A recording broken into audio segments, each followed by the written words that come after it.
திருமாவளவன் திடீர்னு இப்படி ஒரு சோமர்சால்ட், ஒரு ஜோல்ட் அடிக்கிறதுக்கு என்ன காரணம்? நீங்க என்ன சோமர் சால்ட்னீங்க, அது யூ டர்ன். இது மாதிரி ஒரு யூ டர்ன் இப்ப எல்லாரும் நிதிஷ்குமார சொன்னாங்க. இப்ப தமிழ்நாட்டுல ஒரு உதாரணம் வந்து விட்டது, mister Thirumavalavan. You turn Thiruma. ஆமா, 100க்கு 100 அண்ணாமலை அவர்கள் மத்திய அமைச்சர் ஆகிறார். அந்த புக்கினுடைய டிராப்டை எங்கிட்டையும் என் ராம் இந்து ஆட்சியை தான் காமிச்சார். எங்கிட்ட காமிக்கும் போது அந்த NDTV வைத்தியநாதன் அருகே உட்கார்ந்ததா ஒரு சாட்சி. அந்த புத்தகத்தினுடைய நகலில் ஒரு பேராகிராஃபை எடுக்க வேண்டும் என்று வற்புறுத்தினார் சோனியா காந்தி. ஐயா கலைஞரிடம் பேசி அந்த பக்கத்தை நீக்கினார். சி ஓட்டர் என்று சொல்லக்கூடிய Yashwant Deshmukh, Edappadi Palaniswami, don't underestimate him. All of us have underestimated Edappally Palaniswamy. Kolahalas TV YouTube channel, இது வாய்மையின் எக்காலம்.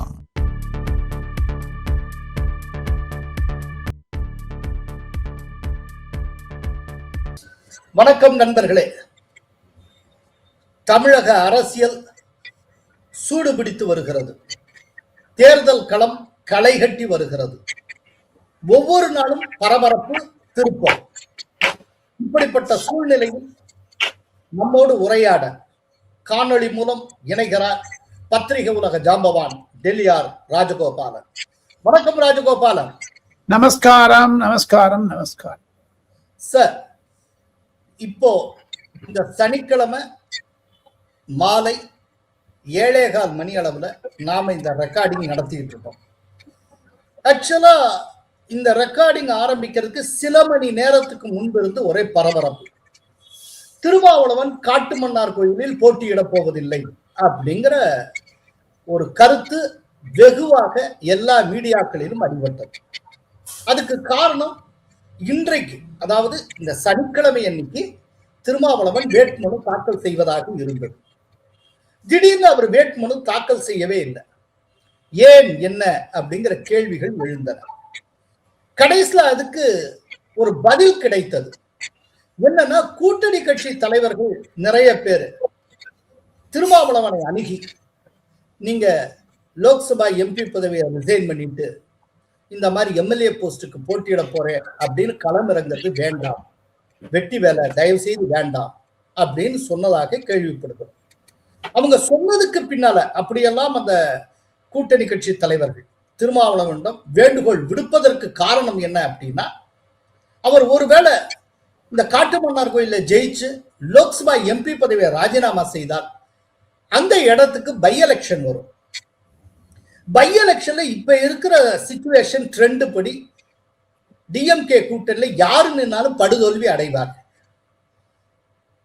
இந்த வர இருக்கக்கூடிய சட்டப்பேரவை தேர்தலையே DMK கூட்டணி மோசமான தோல்வியை அடையும் என்று எதிர்பார்க்கக்கூடிய சூழ்நிலையில அடுத்தடுத்து ஒரு பை எலெக்ஷனில் தோற்றது அப்படின்னா அது அந்த கூட்டணியுடைய இமேஜை வெகுவாக பாதிக்கும்.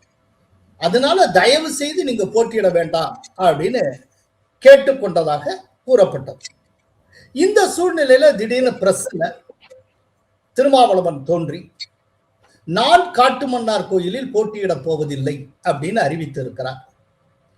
அப்படின்னா அவருடைய இடத்துல ஜோதிமணி என்கிற ஒருவர் போட்டியிடுவார் என்றும் கூறியிருக்கிறார். இவ்வளவும் நடந்திருக்கு.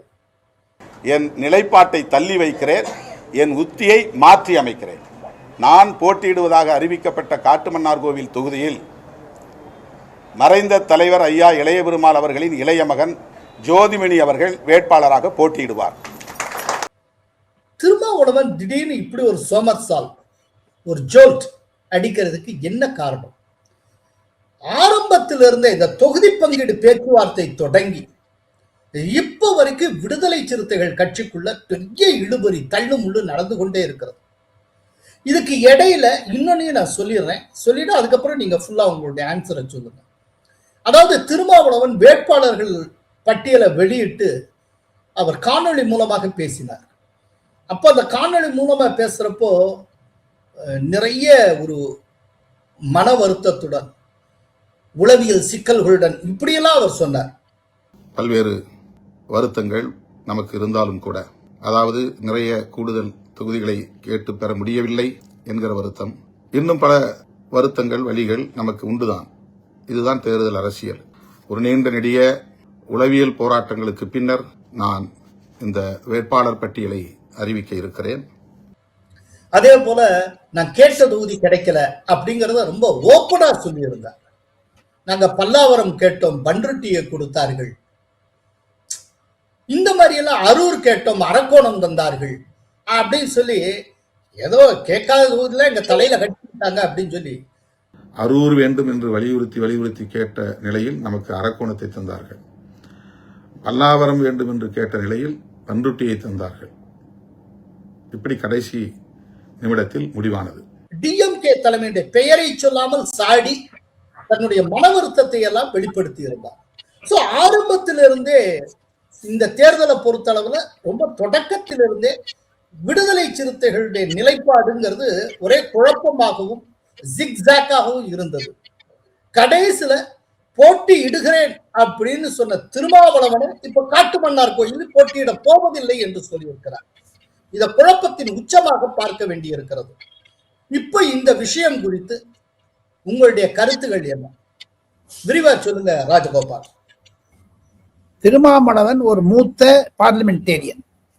அவர் இன்று அசோக் நகர் தன்னுடைய எதிர்த்தில் ஒரு யூடர்ன் அடிச்சிட்டார். நீங்க என்ன சோமர் சால்ட்னீங்க, அது யூடர்ன். இந்த யூடர்ன் காரணம் என்ன என்று கேட்டால் திருமாவளவன் கூட்டணி அழுத்தம் என்றுதான் சொல்லுகிறார்கள். கூட்டணியில் சிக்கல்கள். காரணம் என்ன என்று கேட்டால் திருமாவளவன் தன்னுடைய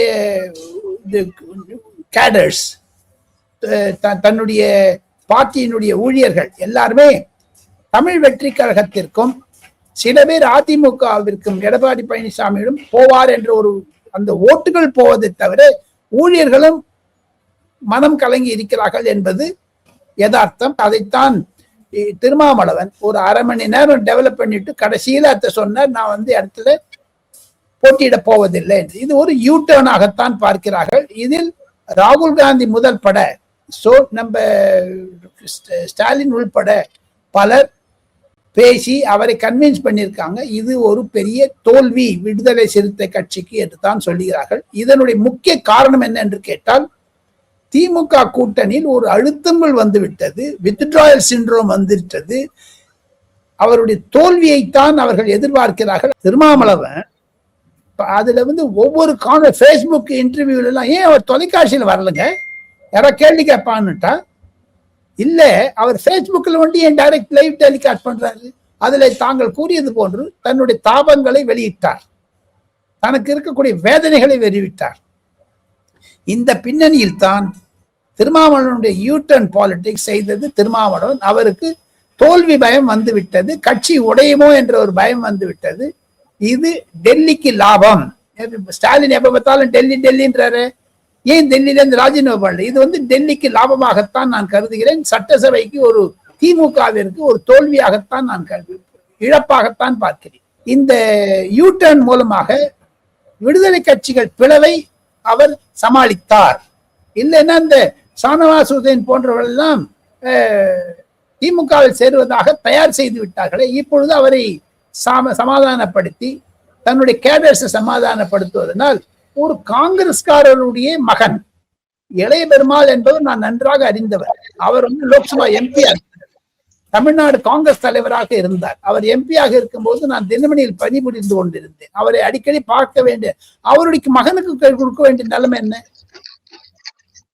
ஆக மொத்தம் அவருடைய கருத்து என்ன என்று கேட்டால் திமுக மூலமாக திமுக கூட்டணி உடையும் என்பதற்காக, திமுக கூட்டணி தோல்வி அடையும் என்பதற்காகத்தான் இது மாதிரியான முயற்சிகளை அவர் எடுத்திருக்கிறார். அவருக்கு அழுத்தம் இருந்தது உண்மை. ஓகே, ஆனா இந்த மாதிரி ஒரு கட்சியுடைய தலைமை பொறுப்பிலேயே இருக்கிற ஒருவர் போட்டியிடுறேன்னு சொல்றது, சில நாட்கள்ல வேட்புமனு தாக்கல் செய்யாமல் இருப்பது, அப்புறம் நான் போட்டியிட போவதில்லைன்னு சொல்றது, அந்த இடத்துல இன்னொருத்தர வேட்புமனு தாக்கல் செய்ய சொல்றது, இது ஒரு விதத்துல பார்த்தா கோமாளித்தனமா இல்லையா? இது மக்கள் மத்தியில என்ன விதமான தாக்கத்தை உருவாக்கும் அப்படின்னா, ஒரு அதாவது டிஎம்கே கூட்டணி இன் general and Visika in particular அதோட இமேஜ் எப்படி இருக்கும்? டவுன்ஃபால் ஆகும், இமேஜ் வந்து பிளர் ஆயிடும், இமேஜ் வந்து கடுக்கும், கருப்பு ஒரு புள்ளியாக மாறும். இது மாதிரி ஒரு யூடர்ன் இப்ப எல்லாரும் நிதிஷ்குமார சொன்னாங்க. இப்ப தமிழ்நாட்டுல ஒரு உதாரணம் வந்து விட்டது, மிஸ்டர் திருமாவளவன். யூடர்ன் திருமா. ஆமா.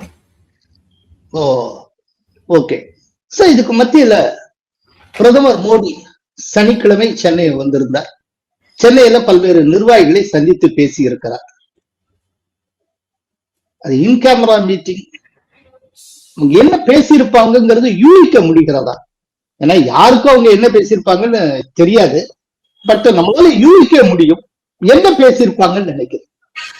பிரதமருடைய மற்ற மாநிலங்கள் தேர்தலில் அனுகரிக்கக்கூடிய ஒரு வழிமுறையைத்தான் சென்னையிலும் அவர் செய்திருப்பார் என்று யூகிக்க முடிகிறது.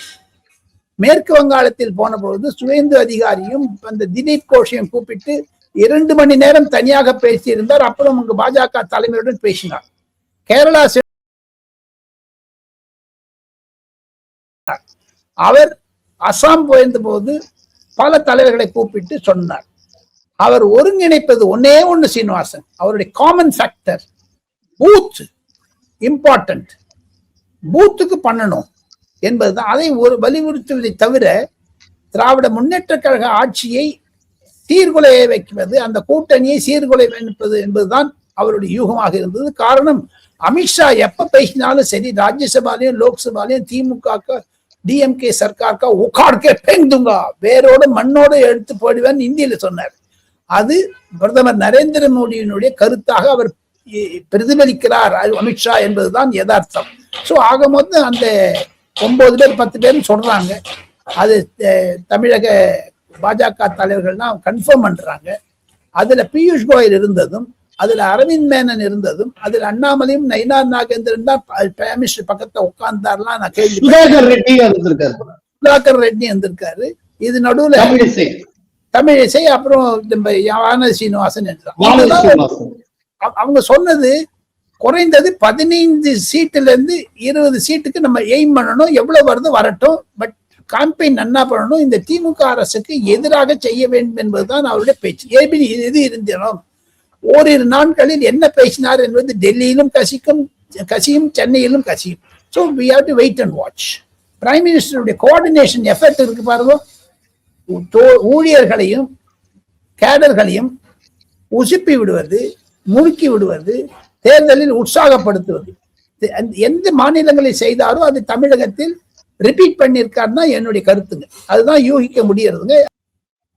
சார் இதுக்கு மத்தியில இவ்வளவு உற்சாகப்படுத்துறாங்க எல்லாம் சரி, ஆனால் ஒரு பிஜேபிக்கு தொகுதிகளை ஒதுக்கீடு செய்து மார்ச் 25ஆம் தேதியே அறிவிச்சாச்சு. ஆனா அவ்வளவு தூரம் ஒதுக்கீடுல செஞ்சதுக்கு அப்புறம் பிஜேபி சைட்ல கேண்டிடேட் அனௌன்ஸ் பண்றது ஏப்ரல் 3ஆம் தேதி தான் வந்து. இத்தனை நாள் ஏன் டைம் எடுத்துக்கிட்டாங்க? இவ்வளவு தாமதமானதுக்கு என்ன காரணம்? தாமதமே இல்லை சார். தாமதம் எங்க இருக்கு? ஏன் சார் தொகுதிகள் என்னன்னு அனௌன்ஸ் பண்ணி 1 வாரம் கழிச்சா வேட்பாளர்களை அறிவிக்கிறது?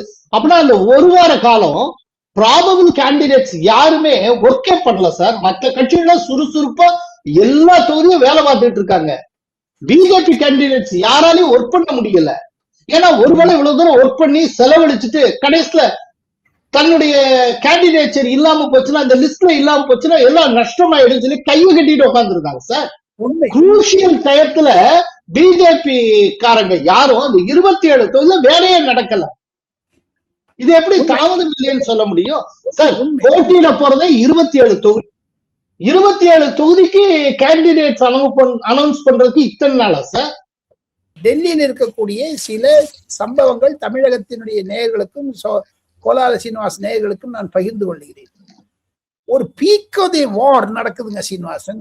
இது மாநில கட்சிகளுக்கு பொறுப்பு இருந்தாலும் இல்லாட்டாலும் அமித்ஷா, நரேந்திர மோடி அவர்கள், ராஜ்நாத் சிங் அவர்கள், டாக்டர் ஜெய்சங்கர் அவர்கள் எல்லாருமே எவ்ரிடே எவ்ரி அவர் மீட் பண்ணிட்டு இருக்காங்க. என்ன வரக்கூடிய செய்திகள் எல்லாம் இந்தியாவுடைய பொருளாதாரத்தை மேற்காசிய போர், ஈரானுக்கும் அமெரிக்காவுக்கு இடையிலான போர், அதனுடைய தாக்கத்தினால அவங்க அந்த சைடு பிஸியா இருந்துட்டாங்கிறீங்க. பிஸியா இருந்ததை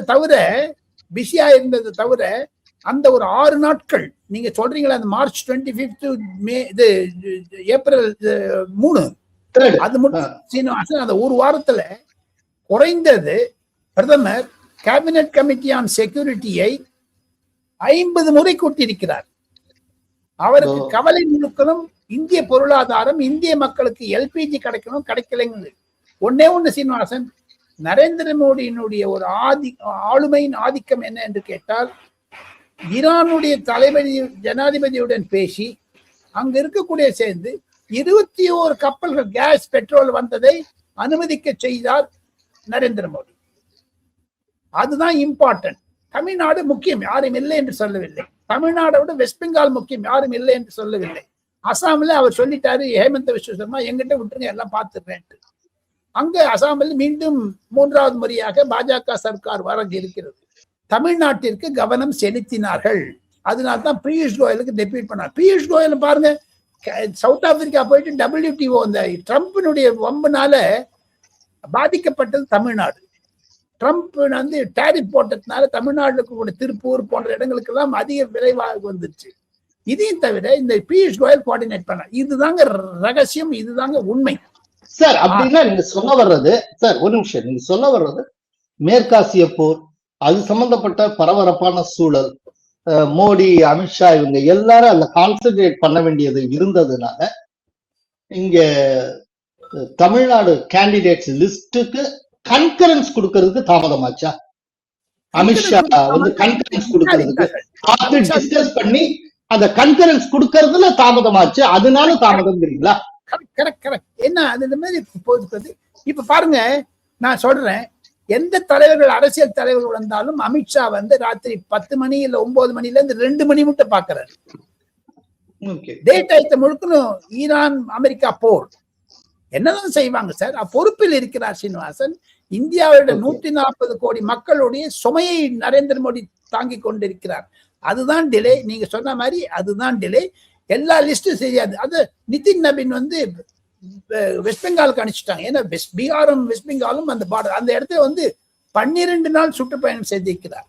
ஸோ இதுதான் பின்னணி. அதையும் தவிர நீங்க சொல்ற மாதிரி ஒரு குழப்பம் இருந்ததான் செய்தது, யாரும் இல்லை என்று சொல்லவில்லை. ஒரு கன்ஃபியூஷன். அது தேர்தல் சமயத்தில் எல்லா பொலிட்டிக்கல் பார்ட்டி இருக்கும். இப்ப நீங்க யூட்டர்ன் அடிச்சாருங்கிறீங்களே சிம்மாமலான், ஸோ அது மாதிரிதான் எல்லாத்திலையும் இருக்கும்.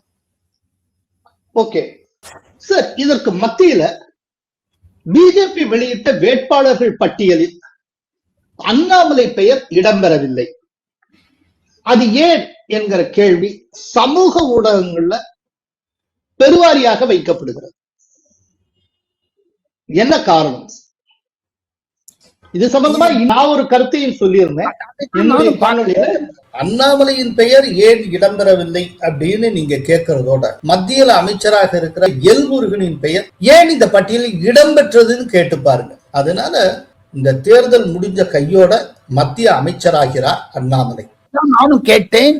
அதில் இருக்கக்கூடிய உங்களுடைய வீடியோ விலாவாரியா டீடைல்டா இருக்கிறது. ஆனால் ஒரே ஒரு விஷயம், மத்திய பாஜகவுடைய தலைமைக்கு அண்ணாமலை அவர்கள் தன்னுடைய தகப்பனார் உடல்நிலை சரியில்லை, நான் போட்டியிட போவதில்லை என்று அழுத்தமாக எழுதியிருப்பதைத்தான் மத்திய பாஜக தலைமை சுட்டிக்காட்டுகிறது. அதை தவிர தங்களுடைய வீடியோவில் குறிப்பது உண்மை, 100க்கு 100 உண்மை. இது தமிழகத்திற்கு ஒரு மாறுதலை கொண்டு வர இருக்கிறது. அண்ணாமலைக்கு மத்திய அமைச்சர் பதவி காரணம் என்ன என்று கேட்டால், அது ஜூன் மாதம், மே எண்டுலயோ ஜூன்லயோ யூனியன் கேபினெட் எக்ஸ்பேண்ட் பண்ண போறாங்க.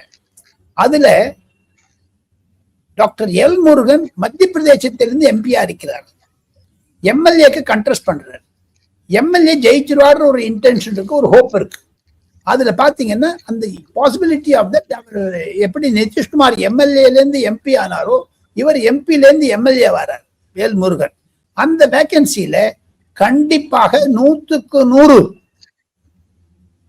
அண்ணாமலை அவர்கள் மத்திய அமைச்சர் ஆகிறார். உள்துறையா அல்லது வேற ஏதான துறையா, இன்ஃபர்மேஷன் பிராட்காஸ்டிங்கா இல்ல யூத் அஃபேர்ஸா, எல்லாமே ஒரு மாசத்திற்குள் முடிவாகிவிடும். அண்ணாமலைக்கு மிக உயர் பதவி கிடைக்க இருக்கிறது டெல்லியில். ஆக மொத்தம் அவருக்கு ஒன்றும் கன்ஃபியூஷன் கிடையாது. அவருக்கு வந்து ஒரு விதமான ஒரு லிஸ்ட்ல இல்லைங்கிற வருத்தங்கள் இல்லாமன்னா இன்னைக்கு பிரைம் மினிஸ்டர் அவரை கூப்பிட்டு பக்கத்துல உட்காந்து ஒரு 1/4 மணி நேரம் 1/2 மணி நேரம் தனியா பேசுவாரா சார்? அமித்ஷா கூப்பிட்டு பேசுவாரா சார்? சார், இதுக்கு மத்தியில இன்னொரு முக்கியமான விஷயம், தமிழ்நாடு காங்கிரஸுக்குள்ள ஒரே குழப்பம் இருக்கு. குறிப்பா விளம்பங்கோடு தொகுதியில காங்கிரஸ் சார்பில் நிறுத்தப்பட்டிருக்கிற ஒருவரை பற்றி, பிரவீன் அப்படிங்கிறவரை பற்றி விதவிதமான தகவல்கள் வருகின்றன. சோ உங்களுடைய பாயிண்ட் ஆஃப் வியூ. டெல்லியில் இதை வேண்டுமென்றே செய்தார்கள். அதற்கு முக்கிய காரணம் செல்வ பெருந்தகை அல்ல, அதற்கு முக்கிய காரணம் ராகுல் காந்தி தான். காரணம், இவர் CSI church of South India, அதுல அவர் திருவனந்தபுரத்தில் இருக்கிறார். அவர் ஒரு மலையாளி, அவருக்கு தமிழ்நாட்டில் சீட்டு கொடுத்தது தப்பு கிடையாது சீனிவாசன். ஆனால் குழப்பம் இருப்பதை ராகுல் காந்தி அதை வெளிப்படுத்தி விட்டார். இல்லாமன்னா கிறிஸ்டோபர் திலக்குக்கு ராஜ்யசபா கொடுப்பாங்களா? யார் யார் எதிர்பார்த்திருந்தாங்க? தமிழ்நாட்டுல கோபண்ணா இல்லையா? அந்த இதயதுல்லா இல்லையா? இல்ல பல எம்பிக்கள் இல்லையா வேட்பாளர்கள்? கோபண்ணாவுடைய சர்வீஸ் இம்மென்ஸ் ஃபார் காங்கிரஸ். அதெல்லாம் விட்டுட்டு கிறிஸ்டோபர், அது மாதிரி அவருடைய ஒரு மைண்ட் செட் இருக்கு பாருங்க. ஒருவேளை தமிழ்நாட்டில் இந்த மாதிரி சிறுபான்மையினருக்கு கொடுக்க வேண்டும் என்பது அது வரவேற்கத்தக்கது. ஆனால் இது குழப்பத்தில் செய்திருக்கிறார். அதன் மீது பல காங்கிரஸ்காரர்களுக்கு அதிர்ப்பு இருக்கிறது, இன்க்ளூடிங் செல்வ பெருந்தகை. இதற்கு மத்தியில ராசா பேசின ஒரு ஆடியோ வெளியாயிற்று. அது பழைய 2G ஸ்பெக்ட்ரம் விஷயத்தை திரும்ப நினைவுபடுத்தக்கூடிய வீடியோ. அத முதல்ல நண்பர் மாரிதாஸ் அவர்கள் வெளியிட்டிருந்தார். இப்போ அது வைரல் ஆகி கொண்டு இருக்கிறது. ஆக்சுவலா 2G ஸ்பெக்ட்ரம் கேஸ் தொடர்பான மேல்முறையீடு டெல்லி ஹைகோர்ட்ல தூங்கி கொண்டு இருக்கக்கூடிய சூழ்நிலையில திடீர்னு இந்த ஆடியோ வைரலாக தீயாக பரவி இருக்கிறது. அதுல டிஎம்கே ஃபர்ஸ்ட் ஃபேமிலியவே குற்றம் சாட்டுகிற ஒரு துணி இருக்கிறது. கலைஞர் டிவி தொடர்பாக எல்லாம் அவர் குறிப்பிடுகிறார். நான் ஜெயில இருக்கப்ப யாரு பாத்தீங்க, கனிமொழி சிறைக்கு வந்ததுக்கு அப்புறம் தான் எல்லாரும் பார்க்க ஆரம்பிச்சீங்க, அதனால என்னையும் பாத்தீங்க, இந்த மாதிரி எல்லாம் அவர் சொல்லுகிறார். இப்படி நிறைய விஷயங்கள் போகிறது. இது ஓரளவு டிஎம்கே ஃபர்ஸ்ட் ஃபேமிலியை ரேட்டில் பண்ணிருக்கு அப்படிங்கிற டாக்ஸும் இருக்கு. இந்த ஆடியோ பற்றி என்ன நினைக்கிறீங்க? அதனால் ஏற்படக்கூடிய தாக்கம் பற்றி நீங்கள் என்ன நினைக்கிறீர்கள்? ராஜா 2Gயை பற்றி கவலைப்படவில்லை. அவர் மினிஸ்டரா இருந்த போது சரி, அவர் மினிஸ்டரா இல்லாத போது சிரி ஃபோர்ட் என்று டெல்லியில் இருக்கக்கூடிய முக்கியமான ஒரு ஆடிட்டோரியம் இருக்குது. அது பக்கத்துல வீடு இருந்தது அவருக்கு. அங்க நான் ஒரு 50 தரம் போயிருப்பேன். மந்திரியாக இருந்தாலும் சரி, எம்பியாக இருந்தாலும். அவருக்கு மனக்குமரர்கள் எல்லாம் நிறைய சொல்லியிருக்காரு. அப்பவே ஒரே ஒரு விஷயம், அவருடைய புத்தகத்தில் இருப்பதை விட அதிகமான விஷயத்தை சொல்லியிருக்கிறார். அதை தவிர இன்னொரு முக்கியமான விஷயம், ஒரு பேராகிராஃப் இருந்ததுங்க அந்த புக்ல. அந்த புக்கினுடைய டிராப்டை எங்கிட்டையும் என் ராம் ஹிந்து ஆட்சியர்கிட்ட தான் காமிச்சார். எங்கிட்ட காமிக்கும் போது அந்த NDTV வைத்தியநாதனும் அருகே உட்கார்ந்ததா ஒரு சாட்சி. அந்த புத்தகத்தினுடைய நகலில் ஒரு பேராகிராஃபை எடுக்க வேண்டும் என்று வற்புறுத்தினார் சோனியா காந்தி. ஐயா கலைஞரிடம் பேசி அந்த பக்கத்தை நீக்கினார். அவருக்கு இருக்கக்கூடிய தாபங்கள் எல்லாம் உண்மையில் அந்த ஒரு பேராகிராஃப் இருக்கு. that he explained in this audio. Finished. Okay Rajagopal. இப்போ உங்களுடைய ஃபேவரைட் ஏரியா செய்தி துளி. சீனிவாசன், செய்தி துளி 1.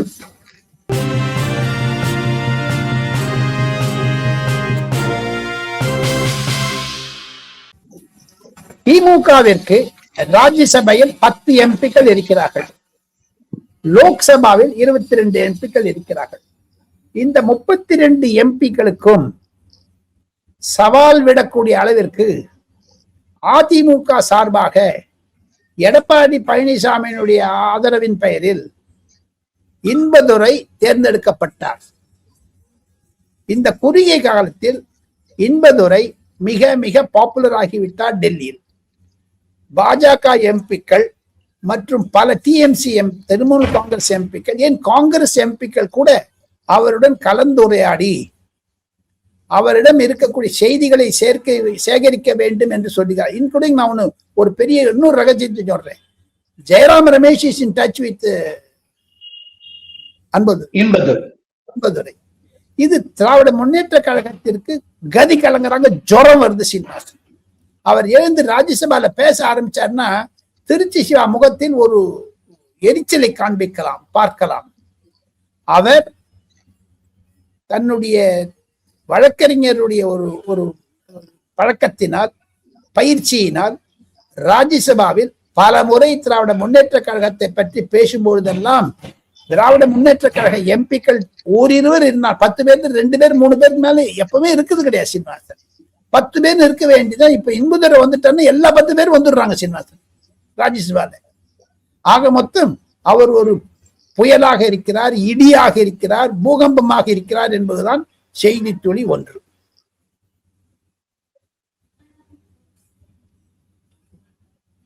செய்தி துளி 2.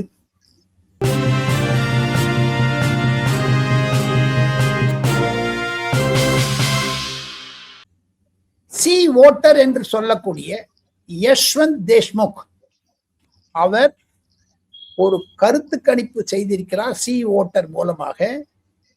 அதில் ஒன்றே ஒன்று சொல்லுகிறார், Edappadi Palaniswami don't underestimate him, he is having huge crowd, he will make mark. அப்படின்னா என்ன அர்த்தம்? அவர் சொல்லுகிறார், தமிழக கல நிலவரத்தை இந்தியா டுடே தொலைக்காட்சியில் ராஜ் செங்கப்பா என்று சொல்லக்கூடிய இந்தியா டுடே ஆசிரியர் Edappadi Palaniswami don't under estimate சொல்லுவதை வித்தின் கொட்டேஷன் போடணும் கூட இந்த ராஜ் செங்கப்பா சொல்லி இருக்கிறார். Here is a guy who is not at all a cine star, who is nowhere near the charisma of Jayalalitha Amma, but still he has not only taken the entire rank and file and party structure with him, he has managed all the revolts, Dinakaran, ranging from Dinakaran to Paneer Selvam and everybody, and taken on the might of even somebody like Amit Shah to force the BJP to come and negotiate at his table on his terms. So that much credit is due. I think we all underestimated him. He is there for more than 50 years in the capacity of MLA, as an MP, minister, chief minister altogether. Yes. So he is something different. I think he can spring a surprise provided the opposition votes gather together. Then what you it might thought be a way earlier, closer fight than everybody is anticipating. that you were செய்தி துளி 3.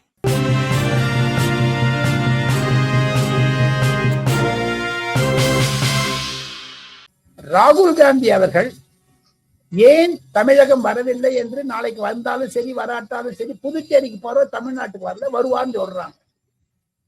ஆனால் டெல்லியில் பேசப்படுவது அம்பிகா சோனி, திக்விஜய் சிங் போன்றவர்கள் எல்லாம் முன்னாடி எதிரே வைத்துக் கொண்டு மாணிக் தாக்கூரும் ஜோதிமணியும் 2 பேரும் ராகுல் காந்திக்கு இடதுகரம் வலதுகரம், இடது கண் வலது கண், அவ்வளவு ஆப்த நண்பர்கள்.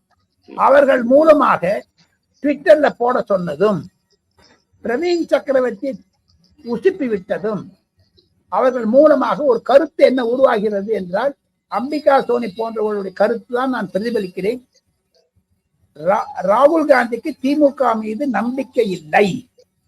காரணம், 1 வருடங்களுக்கு முன்னதாக கனிமொழி எழுதிய புத்தகத்தை வெளியிட்டார் சோனியா காந்தி.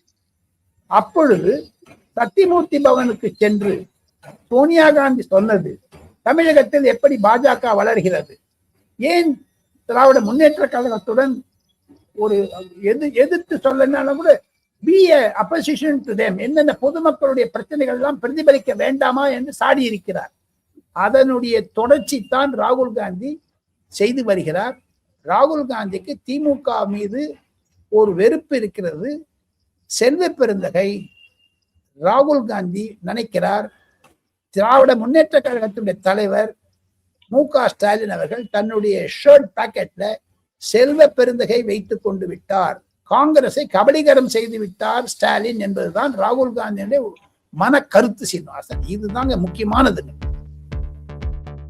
ராஜகோபாலன், நிறைய அரிய கருத்துக்களை தந்திருக்கிறீர்கள், நிறைய தகவல்களை சொல்லியிருக்கிறீர்கள். மிக்க நன்றி ராஜகோபாலன்.